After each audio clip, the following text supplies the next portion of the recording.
Any other favorite LLM usage tips from the Effect team? I've seen some talk about Ralph and Lalph around. Lalph is like a very purpose-built tool for Tim's workflow. And for people that have like a similar workflow to Tim, it is a fantastic tool. But like Tim even fully acknowledges that Lalph is purpose built for the type of work that he does. Like he's very much in library code addressing issues, like, and so the workflow that Lalph gives him allows him to address these smaller scoped problems autonomously, like even when he's not like at his computer. Like he has a Lalph server running somewhere on his home lab, and he just like opens issues in linear, and it just does the work for him. And then he can do his normal flow of like code review in GitHub that gets fed back into Lalph. And so for him, it's like a really good workflow. But like if you're operating on a code base directly, it might not be the best tool. It's more for like allowing you to work on issues without having to be in the code base. And then I'll let Mike comment maybe on Ralph, because I think Mike is probably the Ralph expert on our team at the moment. I think Mike has Ralphed more than any of us at this point. Yeah.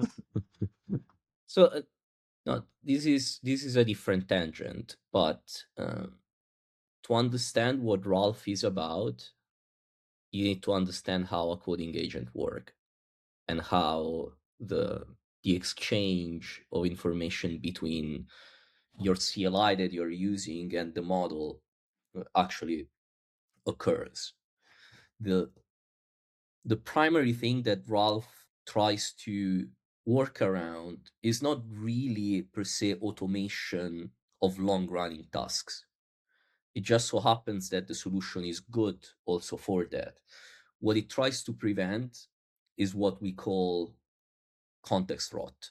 Basically, you have to think about your session, your coding session, as an append only array where it starts with the system prompt that you don't control, that your own harness controls. Cloud Code has one, Open Code has a different system prompt, and so on and so forth. Then appended to that, you have agents.md and cloud.md and memories and stuff like that. Then your prompt starts. So when you start to prompt the agent for like, hey, inspect the code base, I'm gonna work on this feature, and so on and so forth, then the model starts to do back and forth, analyzes your code base, call tools. Anytime you call a tool, it's not the model that calls a tool. The model tells you, coding agent, that you have to perform an action and put back the result into this array that is append only.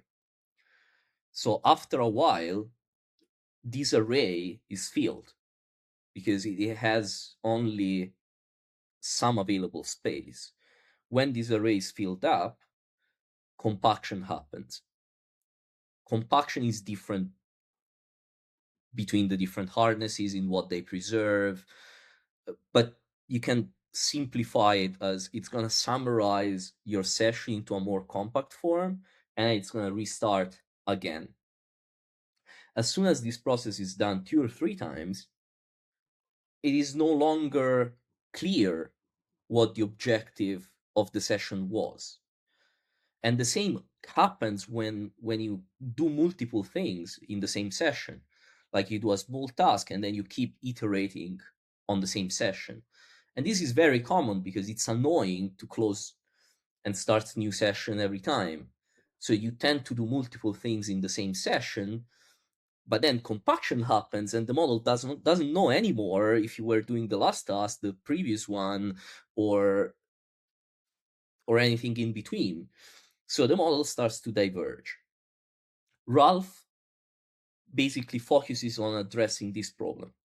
It chunks the work in simple tasks that can be achieved within a single context window, and then restarts the session automatically with the same prompt over and over again.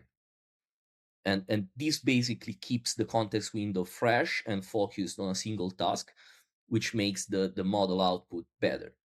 Now, this is regardless of if you let it rip overnight and try to vibe code a whole system out of it, or if you're using it to address specific issues, and you're sort of manually controlling it in between sessions. So Ralph is really about optimizing the context window management of the model. And on top of that, as a primitive, you can use it to generate larger things where, for example, you would work in a single session to plan a large feature. Then you would have a prompt that tells the model, hey, look at the spec, look at the code base, pick up a small task that you think can be achieved within a single session and work on that, and run that in a bash loop, and it would converge amazingly into something that works. Now, of course, that also depends very much on the structure of your code base. For this to work, you have to have well tested code bases. You have to have code bases where patterns are clear and repeated. It's not very good if you let it do stuff by itself from scratch without any direction. I'm, for example, using it in a project we're working on at the infrastructure level. Um, that's the reason I ended up building Cluster, which is a port of effect cluster in Rust. And I had to iterate a lot on the API of Cluster because I initially designed an API that was very nice to me as a human, but that had too many edge cases that the model didn't understand, and the model kept using bad patterns. So I had to optimize the API so that the model, those edge cases were not anymore possible. So I had to do what Geoffrey, which is the original author of Ralph, refers to as eliminating failures scenarios. In a similar project, which is open source, which is accountability, where I'm creating an accounting app for my own needs of managing Effectful as a company.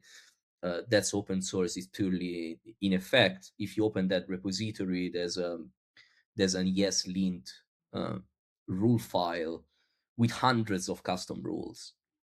The custom rules might not make sense for a human, because, for example, a human knows when using casting makes sense. Do X as Z. Well, I had to prohibit the model from doing X as Z. Otherwise, it would do it all the time for unrealistic reasons.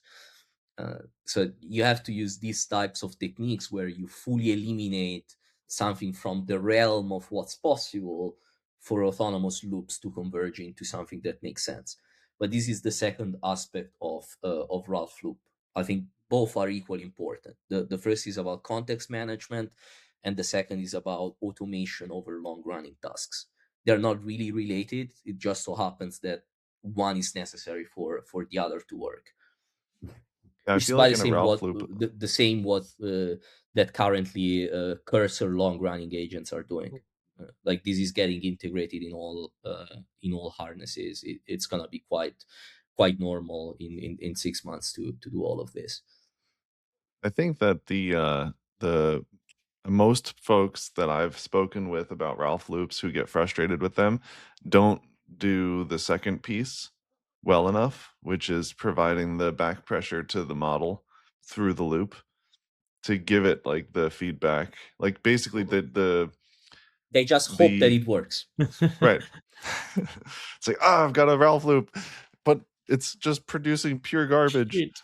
Well, the more back pressure you give it, the better it performs. It's funny, I Mhm. was talking to Jeffrey about this, a few weeks ago, and we were chatting about, like, the back pressure that you give to the model and whatever, and he actually introduced pre-commit into Loom, even though most of us as, like, engineers in general hate pre-commit, like, he introduced a pre-commit file into Loom so that he could do specific tasks that weren't possible any other way, anytime his, like, Ralph loop finished, without he because like, his particular loop that he's got set up over there commits work after, iterations complete, and like it was just really interesting to go through with him like some of the types of back pressure that he feels work really well, and like what's useful to have where in the project, and like how to make sure the loop is functioning the way that you want. I'll also say, I think it's super fascinating. When I was talking to Mike about this, probably like 3 or 4 weeks ago, maybe less, maybe it was like 3 weeks ago, when you were redesigning Cruster. I thought it was just like very interesting to consider how the API for this library has to change, like away from like what we would consider beautiful, to be compatible with like how an LLM views the code base and how an LLM operates. Like I feel like this is just like a more global commentary on where software engineering is going as a profession, where the APIs we design, while they might look really nice to us, I don't think that's really going to matter in the long term, because in the long term, we're probably not going to be like deep into code base, like writing the code and everything like that. The more compatible you make your APIs with ingestion from like an LLM's perspective, probably the better your models are going to perform. So if you're using libraries that are not very explicit and have a lot of like what I would call like magic baked into them, they're probably not going to perform very well, like from an LLM's perspective, unless the LLM has a lot of feedback coming back Mhm. at it from usage of that library. Mike, there were a couple of questions specifically for you. Um, Mike reminds me of my old boss, but not in a bad way. Okay.